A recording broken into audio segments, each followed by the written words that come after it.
So those of you who have been in my training, especially while I was communicating with him to get him to come here, and it's huge that he's here, you guys. You know about him well. A lot of you know about him well anyway, but this is Rabbi David Wolpe, for those of you who didn't get the chance to meet him yet. And he is, in my personal opinion, the greatest orator I've ever experienced on earth, and I've experienced all the great orators. So, I mean, I'm one of them, guys. So, and oddly enough, this guy, yes, he's a rabbi. He knows everything about everything. Like, you come to our site, people are like, oh, did you see this movie or read this book? He's like, yeah, I read it 5 times and I memorized it. So what do you want to know about page 5, you know, like chapter 3? And now that I taught him everything there is to know about yoga in half an hour, he knows that too. So he officially knows everything. Does he know how to do yoga? No, but he needs to learn. That's next. That's an excellent tip. If I can drive to Ventura for your Tuesday class, I think he can drive to Westwood. Is that what you told me? I would drive to Westwood. Okay. Anyway, so just a little bit about him. He's the rabbi at Sinai Temple, which is over in Westwood. And he was named by Newsweek as the most influential rabbi in America. The Jerusalem Post named him one of the 50 most influential.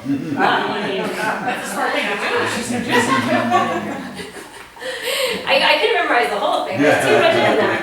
But I believe in being off book. And by the way, this guy, when it comes to off book, one time I was at Friday Night Live. I don't know if you remember this. I mean, not you would remember that I was there, but maybe you remember this. Because there's like 10,000 people there. But you're like, I was going to give a sermon on blah, blah, blah, but such and such happened, so instead I'm going to talk about that.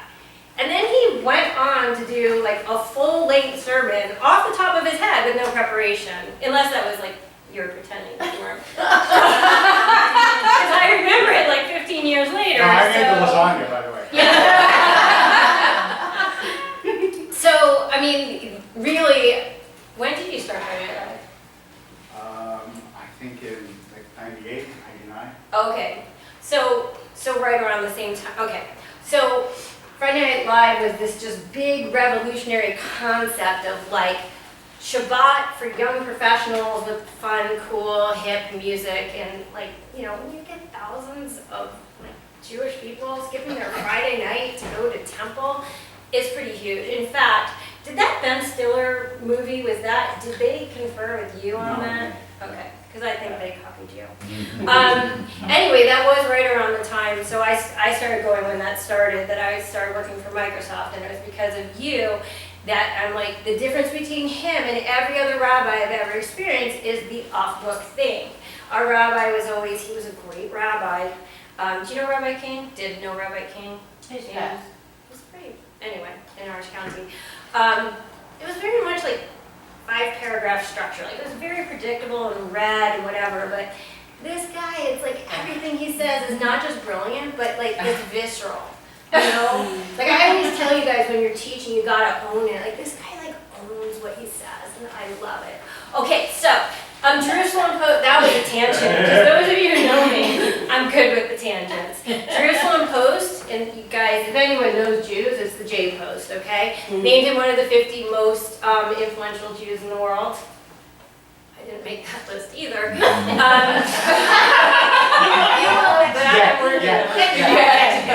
Yeah, exactly. When they have the 50 most influential Jewish yoga instructors, I'll probably make it. And then just named, I guess, more than once by the Los Angeles Business Journal as well as one of the top 500 most influential people in this city of 20 million people or whatever. 20 million. And they didn't like count like this is number 1, number 2. But he's just like in there. He's probably number 1. I think he like rode. You think? Oh, yeah. Or maybe Elon Musk or something like that. Or maybe Art Garcetti. Okay, well, he's up there in the mix.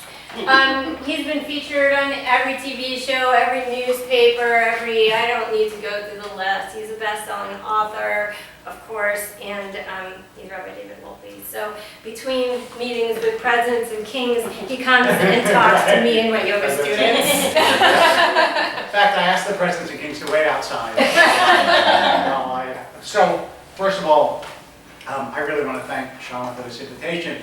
And my experience of her is through this Torah class primarily, where very often she would write me about something that I said in the class from the perspective of the philosophy of yoga. And it was always striking and interesting and different from the way that I was trained to look at the world. And even though she gave me a half-hour lesson, I'm not. And then she just said to me, "Are you going to talk about yoga?" I said, "No." She said, "But I told you." Well, and yeah, I'm sure you did, but I thought I would talk about what I know instead of what you know, which you should talk about.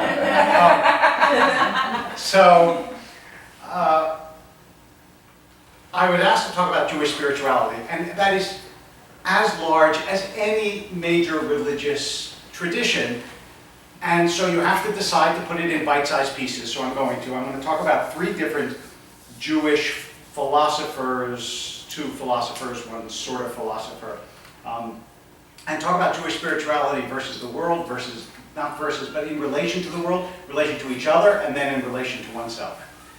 Which seems like the inverse order. You should start with yourself and then move out to the world, but the truth is, it's kind of a circular order, either way you go. So, I mean, if every person, after all, contains a world, which is what most major traditions teach, Judaism has a statement that goes back thousands of years to the Mishnah. Someone who saves one life, it's as if they saved the world. Someone who destroys a life, it's as if they destroyed a world. And the example they use is, look, out of Adam and Eve came an entire world.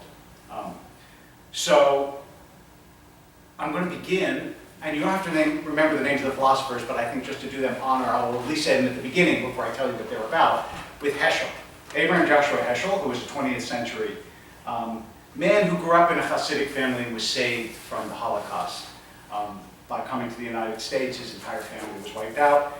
And I tell you that only because his essential attitude towards life was one of wonder, and believed that all of religion, and in fact all of what he called depth living, that is living deep, begins in wonder. And opposed the idea that you need something to achieve that wonder. In other words, for most of us, we use, I don't want to say artificial means, they're actually natural means. That is, I feel wonder when I go to the mountains. I feel wonder when I go to the beach. Or I feel wonder when I see a beautiful sight in nature. But for Heschel, the wonder should begin with the fact that there is something rather than nothing. Just existence ought to incite wonder in you. The fact that you're here. And once you begin with that, then the wonders start to cascade. Like, think about the fact that I'm making noises and you are changed inside. That's a remarkable thing.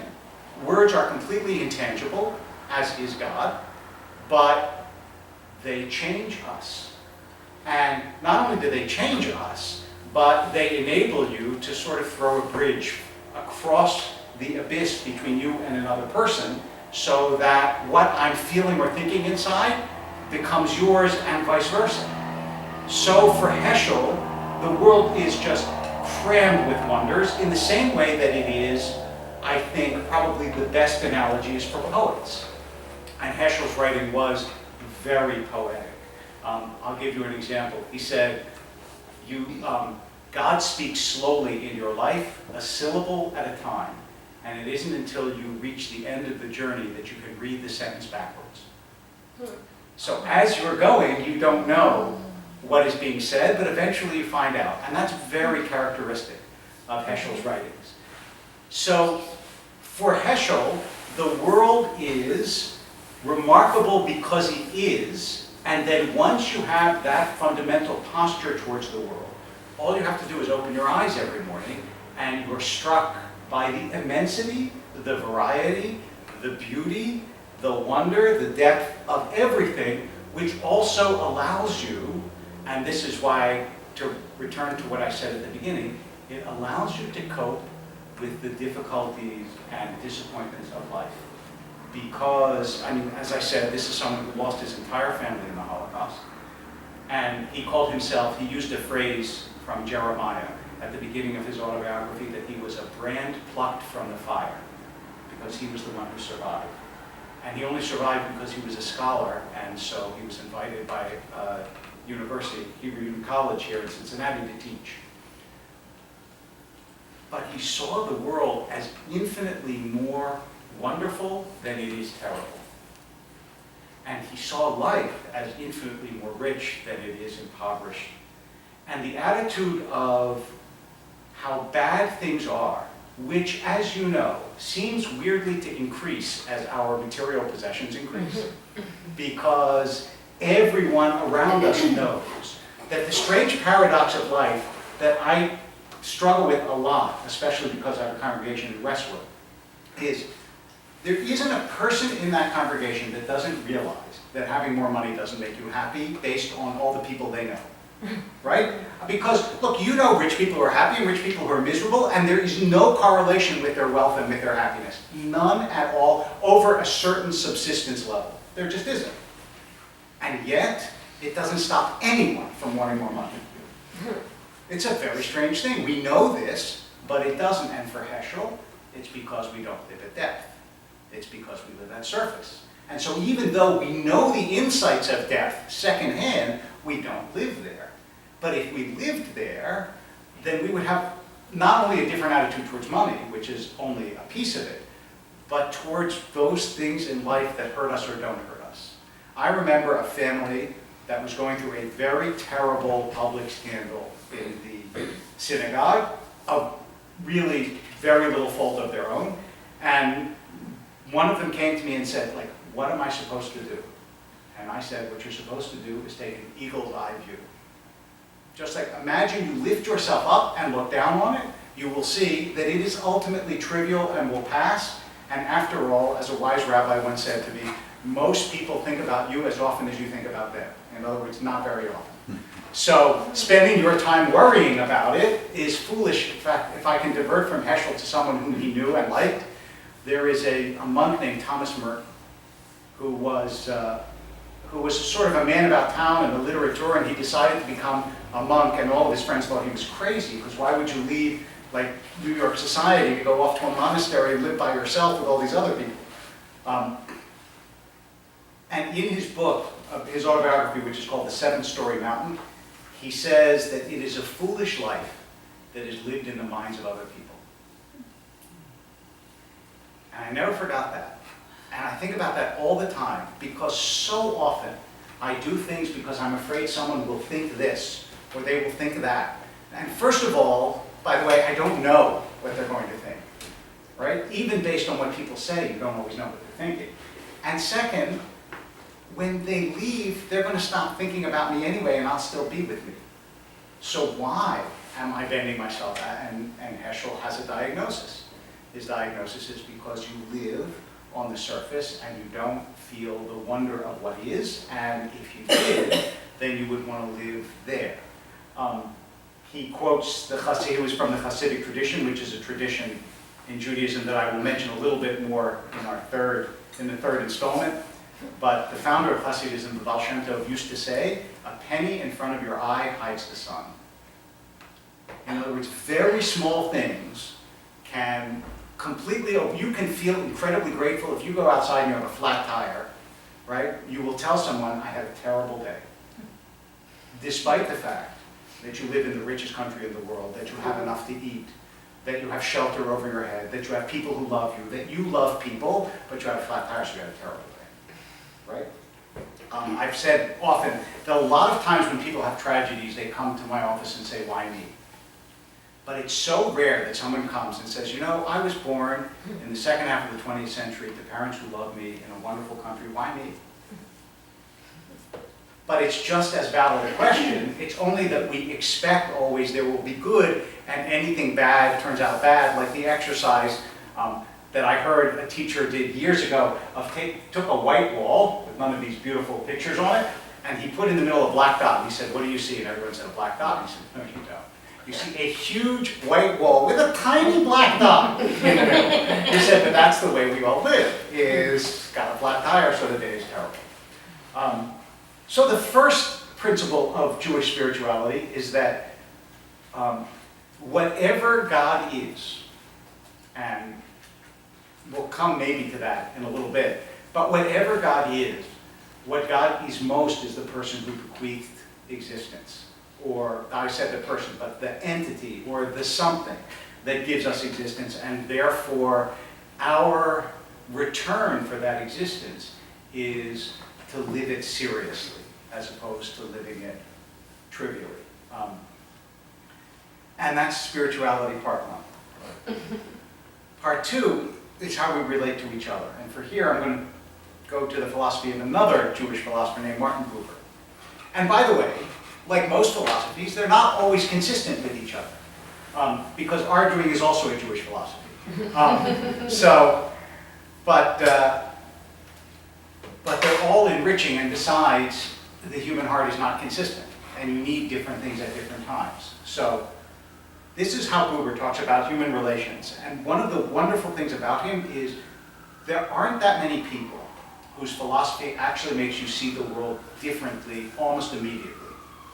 But Buber's, at least to me, does. He said, look, first of all, there's no such thing as an I. He said, because you are always in relation to others, always. And therefore, there's always an I something. You're not only in relation to the people around you, but you're even in relation to the people whom you love, who aren't here. You're in relation to your parents, to your children, to your siblings, to your significant others, whoever that is. You're in relation to people that you know who've died. There's still a relationship there. And if you've ever lost someone close to you, you know that the day that they pass away and 5 years later your relationship to them is actually different as you grow. He said, so if you want to know the quality of your life, you have to know the quality of your relationships. He says introspection is not enough. You have to examine how you are with other people. And then he said there are two kinds of relationships. One is what he called I-it. And I-it is basically a relationship of use. That is, waiter, can I have a glass of water? Now, you may be nice to the waiter. You may think they're a wonderful human being, but essentially they're a vehicle for conveying to you water. That's what they really are in your life. The same thing, though, is true at a more exalted level. You call your best friend to cry on their shoulder. What are they there for? They're there so you can cry on their shoulder. Now, you may care about them, you may love them, but at the moment, your relationship to them is one of use. So this is how Buber puts it. Now, forgive the gendered language, but he wrote this in 1923. He said, without it, man cannot live. But he who lives with it alone is not a man.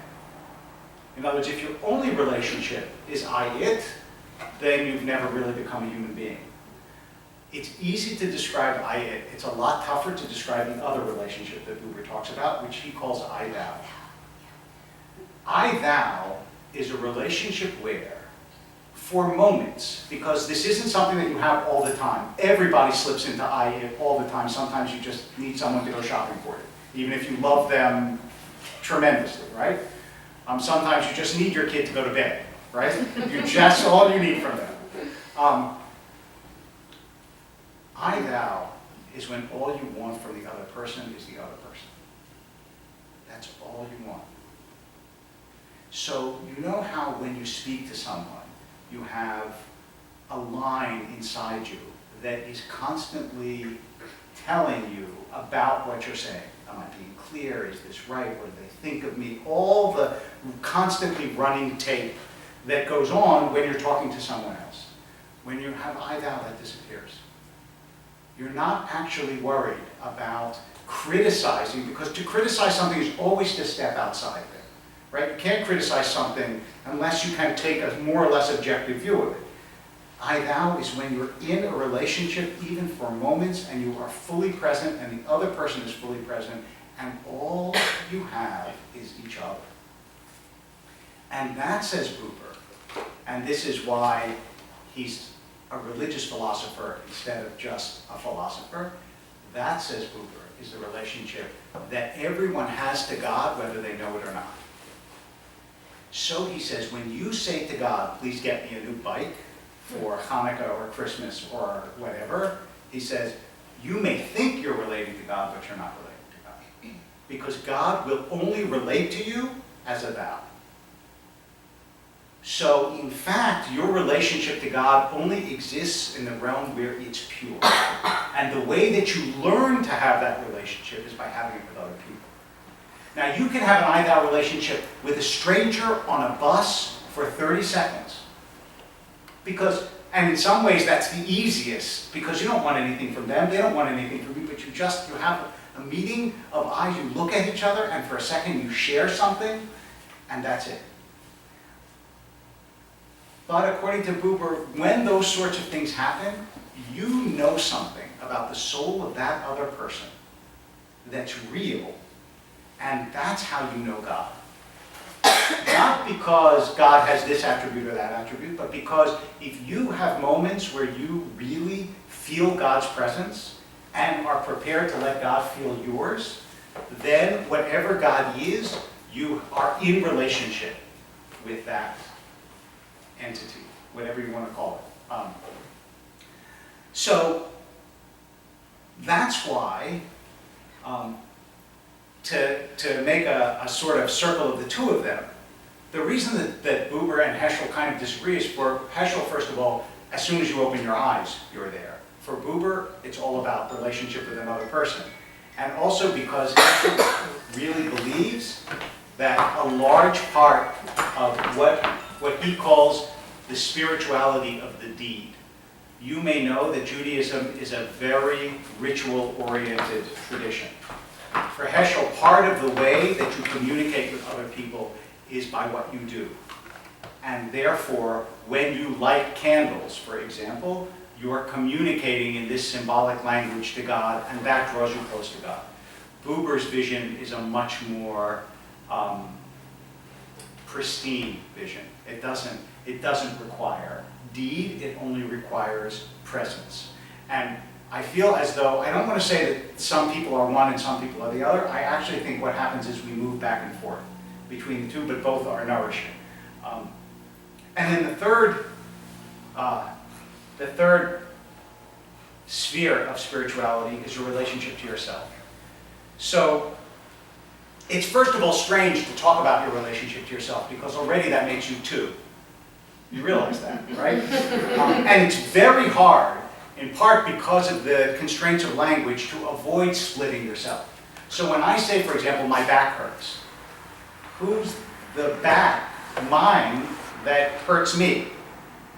As though my back isn't part of me, but of course it is. The real way of putting it is, I hurt me.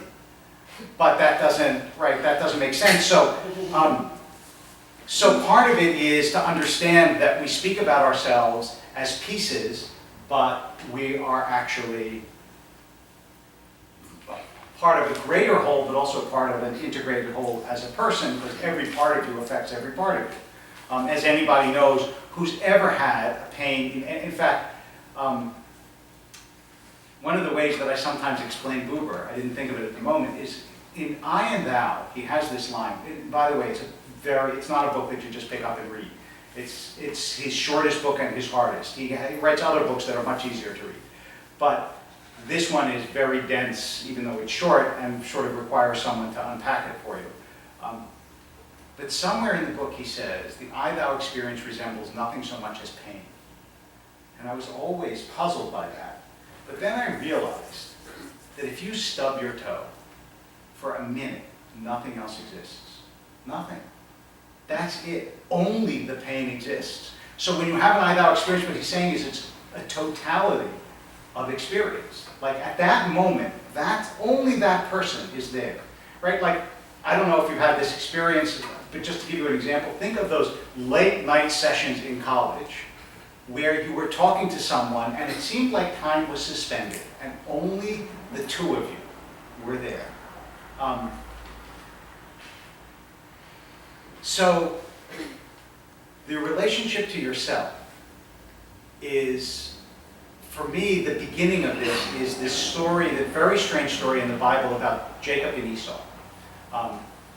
And I'll tell you two parts of it. One is a beautiful comment from my father, and one is the part that I want to get to. But here's the story, basically, if you don't know it. Jacob steals the birthright from Esau when they're young. Esau says, I'm going to kill you. Esau is a big, powerful guy. Jacob's a little runty guy. Jacob runs away. Okay? He goes through all sorts of experiences. I don't have to talk about them at the moment. But then he gets married again, and the night before Esau is about to come, so Jacob he wrestles with an angel in the middle of the night. But the interesting thing is it says, Vayivater Yaakov levado, which means Jacob was left alone. And then it says, Vayevet Ishimo, and a man struggled with him. So you can call it an angel, but if he was left alone and a man struggled with him, it sounds like he was struggling with himself. The angel, so he grabs the angel in some sort of hold, whatever it is, and the angel says to him, the dawn is breaking, I gotta go, you've gotta let me go. So Jacob says, I'm not gonna let you go unless you bless me. And the angel says, what's your name? He says, Jacob. And he says, no longer, now your name is Israel, for you have struggled with human beings and with God and have survived or prevailed. And then the angel goes. So I read that story 100 times, 500 times, I don't know how many times, before it struck me that I get asked often to bless people. And when people ask me that, what do they want? Health, children, success, so on. If someone had come to me for a blessing, and I had said to them, you are no longer Fred. Now you're Irving. So what kind of blessing is that? And it never occurred to me before, like, what is the angel saying to him? I'm changing your name. That's not a blessing, unless, of course, what he means is, I'm giving you the blessing of self-transformation. That you don't have to be the person that you have been up to now. You can be someone different, which is the greatest blessing. And that sort of core of understanding that at the heart of the tradition, because that's where Israel gets the name Israel, is this idea of constant ability to be someone new, even though the same, because sometimes he's still called Jacob. So you're never a completely new person, and you don't want to be, but you're transformed, is what enables him the next day to go out and meet Esau, who's coming with 400 men. And instead of killing him, what Esau does is fall on his neck and weep. Now, just a side note, which doesn't so much fit into the talk, but it's such a beautiful interpretation. It was my father's, who was a rabbi, from whom I learned a great, great deal, and was a wonderful man. And it's so nice that I want to tell you his interpretation of why. He says, why is it that Esau and Jacob, when Esau clearly wanted to kill him, and came with all his men and wanted to kill him, why doesn't he kill him? Why does he see him and all of a sudden start crying? And this was his answer. He said, you know, one of the biggest differences between the ancient world and the modern world is you see yourself 100 times a day, 1,000 times a day. There are mirrors everywhere in your life. There are cameras everywhere in your life.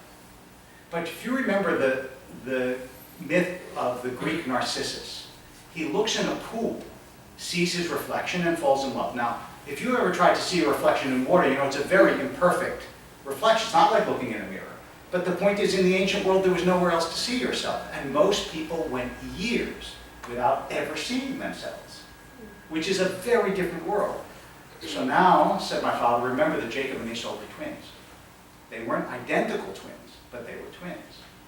Which means that Esau, after decades, sees Jacob. And for the first time, he knows how old he's become. And how many years they have wasted in hating each other. Yeah, I think so too. So they fall on each other's neck and weep. And that idea that you can start out one way and end up another, that's at the heart, I think, of Jewish self-spirituality. Because the most important day of the year is called Yom Kippur. On Yom Kippur, you do what's called tshuva, which is repentance, but also means return. So in other words, you're returning to a part of yourself that you have lost, which, to go back to the beginning, is the part of yourself that understands the depths that Heschel's talking about. Or to go to the middle, is the part of yourself that relates to people authentically and deeply, as opposed to instrumentally and usingly. And so, all of this, I want to say, is not so different from the things, even though it's in different terms and different shades, that Shana explained to me when she came to my office and talked about the spirituality of yoga. And it's not surprising that it's not so different, because traditions are languages and vocabularies. That's what they are. They're different ways to reach the broadly same goal, not the identical goal, because each tradition, don't let anybody tell you that every tradition is is looking for the same thing, because they're not. They look for many of the same things, but they also look for different things. Some look for more group solidarity, some look for more universal spirituality, right? Some look for more action-oriented spirituality, some look for more acceptance and passive spirituality. So they're not the same. But we're all working with the human soul, so there's going to be a tremendous amount of overlap, which leads me to my last story, and then I'm happy to take any questions or comments. So this story is a Hasidic story. The Hasidic movement was a movement of storytellers and wonder worker rabbis, and my favorite among them was a rabbi called the Kotzker Rebbe. This isn't his story, but his great passion for life was for truth. And truth isn't a word that I've mentioned right now, but the Kotzker Rebbe thought that the easiest person to lie to was yourself. And it really gets in the way of people's spirituality is that they're afraid to tell themselves the truth about who they really are and where they really have to work and how they really have to change. He once screamed at his disciples, "Masks, where are your faces?" Because he felt like people, and we all do wear masks all the time, as you know, and it's very hard. It's hard to find who you really are when you're alone, if you always have to be someone different when you're in public. Because eventually your mask becomes your face. So for the Kotzker Rebbe, for example, who was a very difficult and sharp and not entirely pleasant man, as most seekers for truth are not, right? And he was relentless. I will give you one more example about this. There are certain times that are prescribed for prayer, but he basically prayed whenever he felt like it and had his community pray whenever they felt like it, which is a violation of Jewish law, and these were all very traditional Jews. And when someone rebuked him for it, he said, "That's because in your town you have clocks, in Kutsk we have souls." That's how he talked to people. It was not always beloved.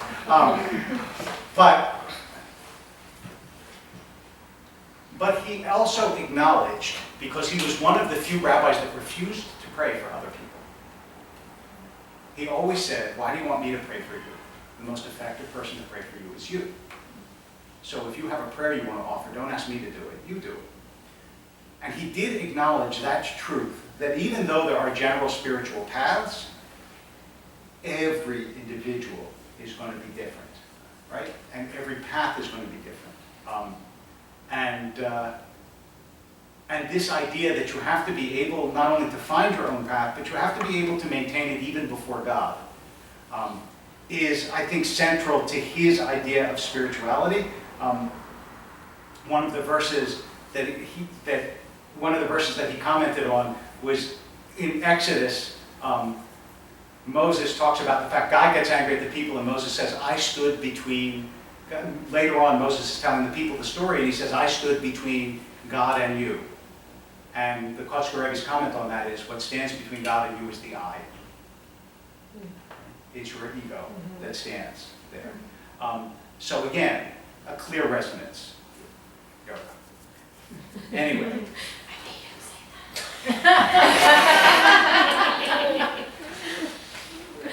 So here's the final story. Rabbi Chaim of Sants said that was his experience of life.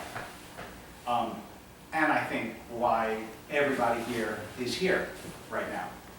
He said there was a man who was wandering in the forest and he was hopelessly lost. And he didn't know what to do. And another guy came along and he said, "Oh my God, I'm so glad I found you because I'm completely lost. I have no idea where I should go."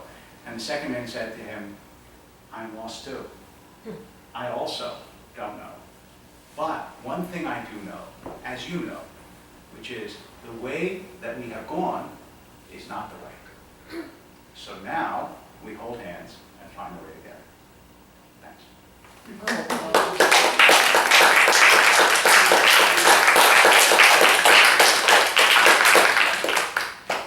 I'm happy to take questions or comments. I have a question. question. Yeah, please. So you were telling the story about Jacob Yes. and your dad's perspective, which I love all your stories. Thank you. I'm so touched by it. I think I just want to cry. I should have recorded that. I recorded that. She did record. Okay. So before your dad told you his Yes. perspective, what was your take on that? I just Like, what did you assumed, think? I just assumed that, that Esau's rage had waned over the years. That was the only thing that I could, which is, by the way, what most people assume. Okay. Or they assume that Esau, I mean, the traditional perspective is he realized that Jacob was a man of God and he was afraid because he would offend God if he killed him. But I don't think any of them are as resonant. So, anyway. Okay. Yeah. I always have questions. Okay, you might have answered this, I hope not. I'll give it a different answer. Is it possible to have an I-thou relationship with God if you are God? Well, in the Jewish, okay, so here's, for example, a difference. The Jewish tradition does not see human beings as God. It just doesn't. It believes that there is a distance between being human and being divine. And so that's why I said traditions don't always align that way.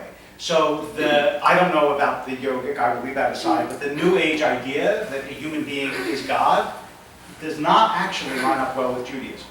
And the Jewish take on it would be that that is an overestimation of what human beings are. Human beings have a spark of God in them, but they are not God. And by the way, one of the reasons why Judaism insists on this so much, as you might imagine, is the break between Judaism and Christianity was in Christianity, a man did become God. Judaism never accepted that. They said, no, that doesn't happen. A man stays a man, and God stays God. So I don't think that Buber would answer that question. Look, also, first of all, he wouldn't answer that question because he doesn't believe that human beings are God. And also because the other interesting thing about Buber, since I brought him up just now, again, is he was German. And though he did not live, he left Germany before the Holocaust. As I told you, he wrote that book in 1923. Well, the Holocaust started in 1939. He was outside of Germany.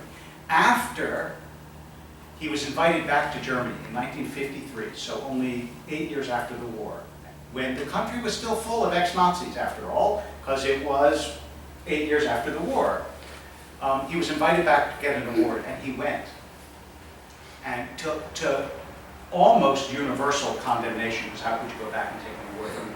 But he really believed that dialogue was the only possible way that human beings would ever survive, so he went back nonetheless. And not at that event, but at a different event, when they asked him, for example, as a committed Jew, how do you feel about the idea of Jesus being the Messiah? Which why this triggered it. He had the best answer. He said, I think we should stop arguing about the Messiah until he comes. He said, and then when he comes, we will say to him, excuse me, have you been here before? He said, and if the Messiah is as wise as I believe he will be, he'll say, you know, I don't remember. That was Buber's answer, yeah. So, in Orthodoxy, we believe HaMashiach Yavo. Right, The that the Messiah Messiah is will going come. to come. Okay, so, what form would it be? And if we are not he, what Well, would it be? it would be, the Messiah in Judaism is a person. It's not a That's what I'm God. saying. So it would just be a person. A person would come who would lead the world to peace. That's what Judaism believes. It would just be a human being, but it's not divine. The Messiah is not divine, not the Son of God, any more than anybody else is, right? Right, but that's really my point. What? That there isn't one Son of God, that everybody is the Well, child to call someone a of God. son of God or a child of God and to call someone God are two different things.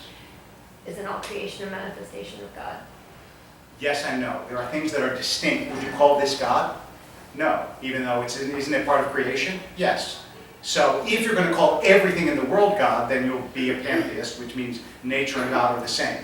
Right. But if you think there is a creator outside of the creation, which at least traditionally Judaism did, then we're a spark of God, but we're not God.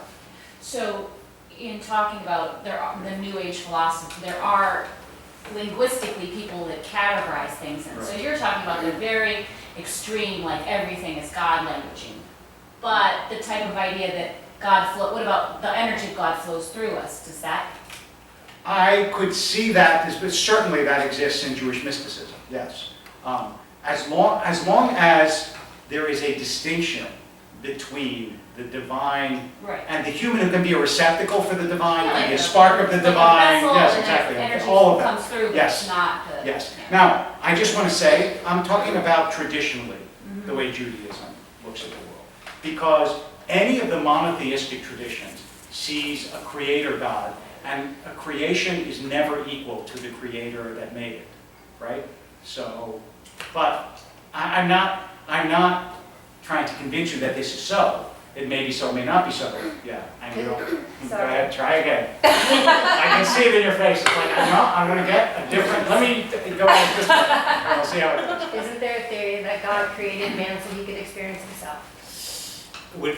When you say, isn't there a theory? A Jewish Almost theory. anything. Okay, Jewish theory? No, well, not exactly. There is a theory that there is a midrash that I know of that says that God created human beings because he was lonely.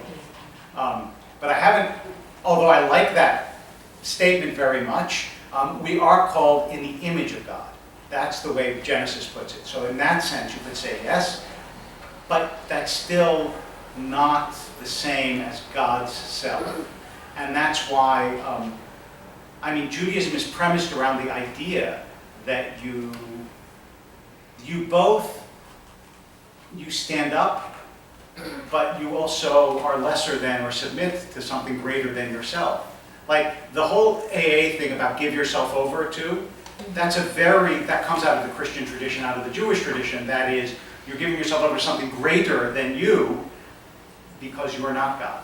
So, but, yeah. So from what you know about yoga, what part of yoga what is Jewish about yoga? Where can you see certain So, first of all, the easiest part is ritual, discipline, care of the body. All of those are Jewish. The part of yoga that I understand about how you relate to other human beings, the part of yoga that emphasizes peace. I'm sure there were other things that Shana mentioned. I didn't bring the sheets with me. Exactly what you said, being present. Yoga is the combination of the mind and body's Presence. being in the same place at the same time, so that's yoga. Yes, presence. Absolutely. That's the yeah. No? Yes. So, I'm asking a very primitive question about Judaism here. I recognize that. So when you're praying to God. Yes. Okay, and so similar to what Brooke was saying here about an energy, does Judaism believe in the Holy Spirit, and is that conveyed through prayer or through even helping to reinforce? Define the Holy Spirit before I answer that question, because I know what it means in Christianity. Yeah, I don't know that Because you I have would the talk about Holy concept. Spirit. Right. I don't know you have the concept of Judaism, do you? Right. I don't know what Holy Spirit means here, so you have Okay, to tell me what you so mean by it. if I'll break that down, I guess. Well, that's a big one. That's not easy to define. Right. So but- Holy Spirit is certainly sort of that internal unconscious that is, calling you to do things that are right in the world, to treat people well, to So stay the easier way disciplined. to tell you to answer this is to tell you what Judaism's sort of anthropology of human beings is. It doesn't believe, as classical Christianity does, that people are born in sin. Nor does it believe that people are born and they're just good. It thinks that people have two competing impulses in them, a Yetzer HaTov and Yetzer Hara, good inclination and an evil inclination. So are there parts of you that call to God and to higher purpose? Absolutely. Are there parts of you that don't? Absolutely. Every human being. And those things are intertwined so that you can't separate them. You can't ever be someone without an evil inclination. There's actually a really nice passage in the Talmud that says one day the rabbis caught the evil inclination and tied it up, and no one built a house or laid an egg. Right? In other words, without both impulses in you, Right. you can't build a world. But yes, there is a part of you that is connected to God, but the language Holy Spirit isn't.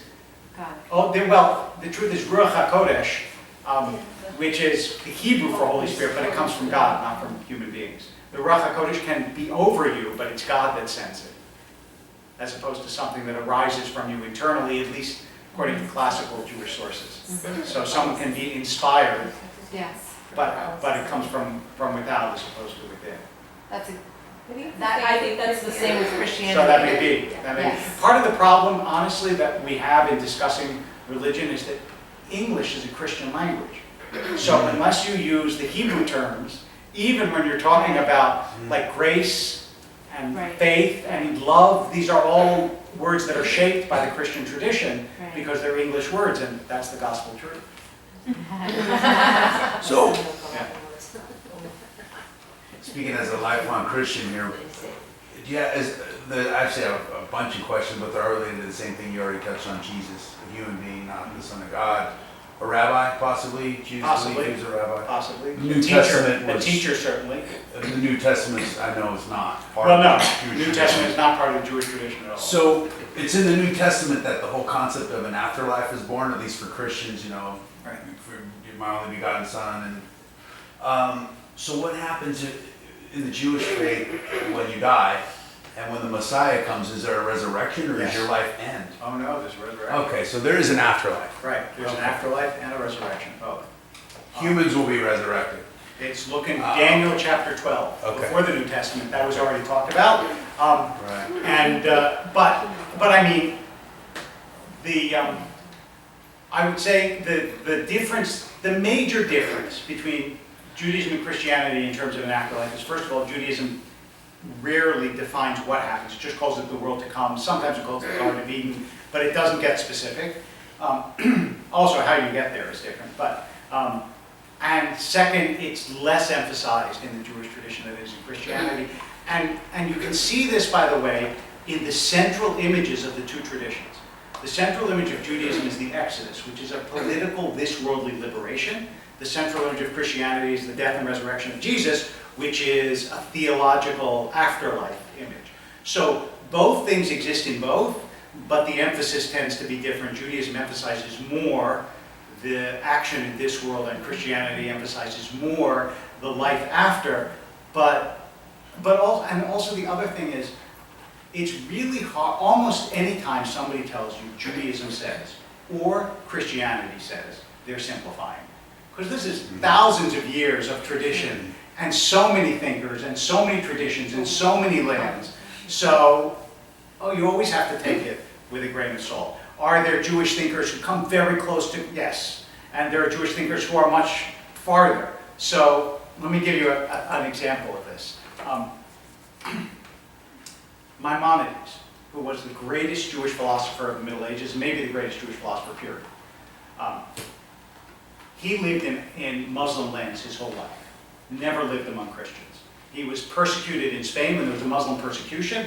He fled to Egypt where there was a tolerant Muslim society, lived there his whole life. Was the physician to the Sultan, okay?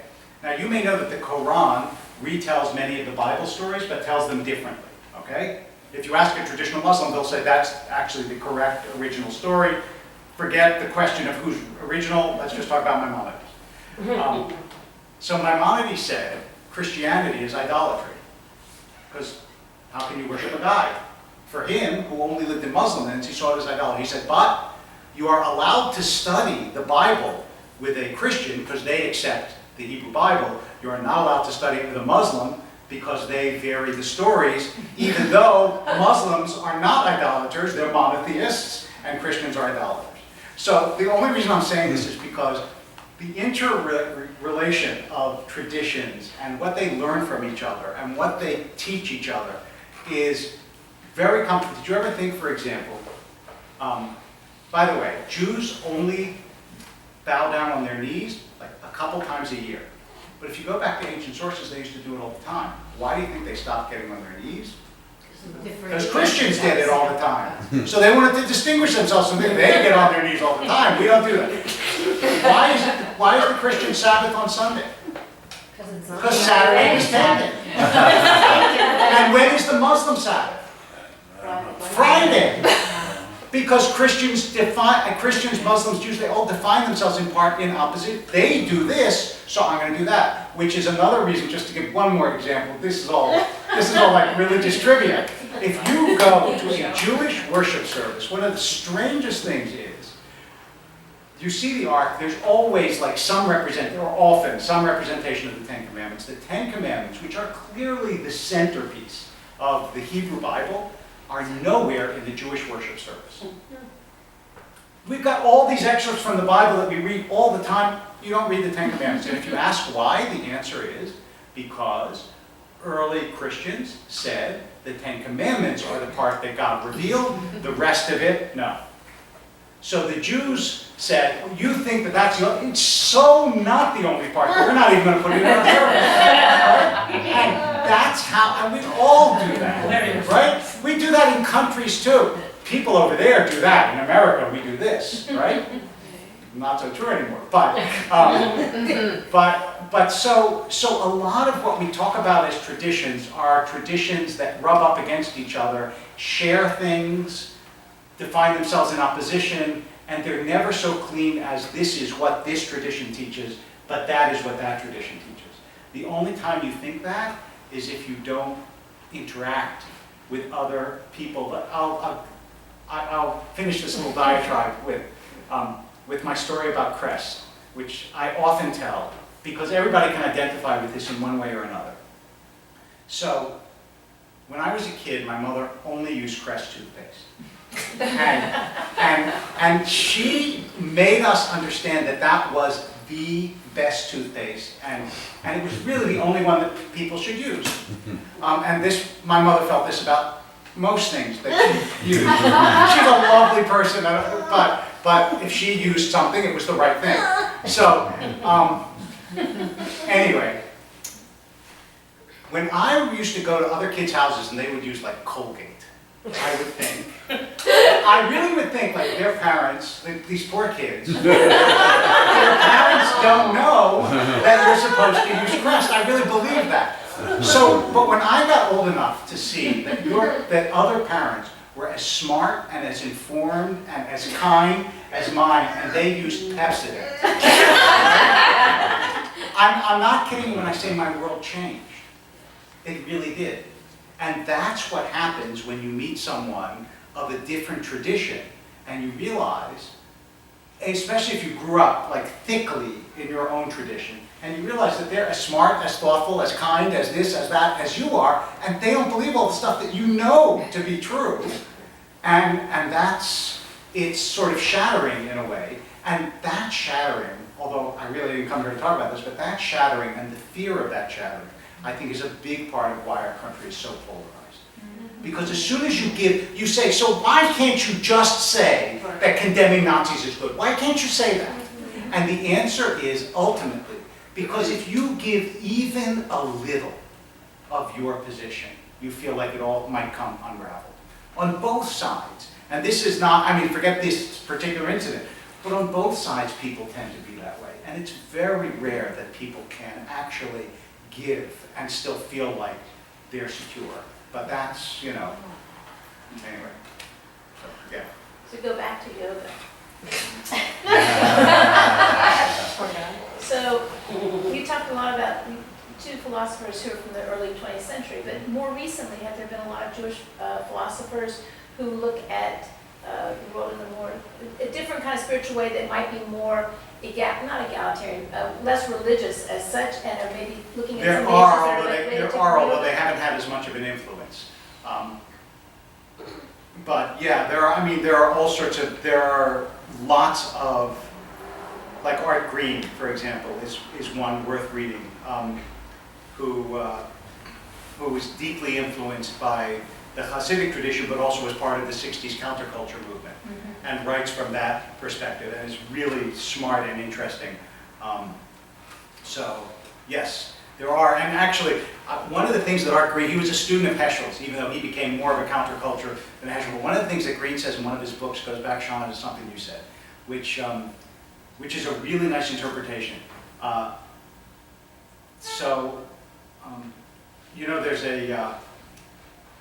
there's a command against blasphemy in the Ten Commandments. Like, you're not allowed to say bad things about God. So he quotes Heschel, who said to him once, this is Art Reed, who was Heschel's student, Heschel was the first guy I mentioned, who said to him once, why do you think there's a command against blasphemy? He says, do you really think that God gets insulted so easily that he has to, if somebody says something bad about him, he says, but every human being is an image of God. So when you insult God, you are diminishing the human image, and that you're not allowed to do. So that goes back to what you were saying about anything. Well, I promised my daughter I would get home to watch one episode of Game of Thrones with her. She is binging on the season 3.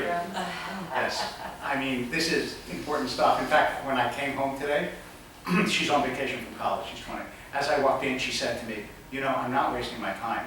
It's as complex as reading a novel to watch Game of Thrones. Talk about a preemptive strike. Like I was going to say, really? Have you watched it? So I really do thank you, and I thank you for the invitation and Thank you for the so learning. much. My pleasure.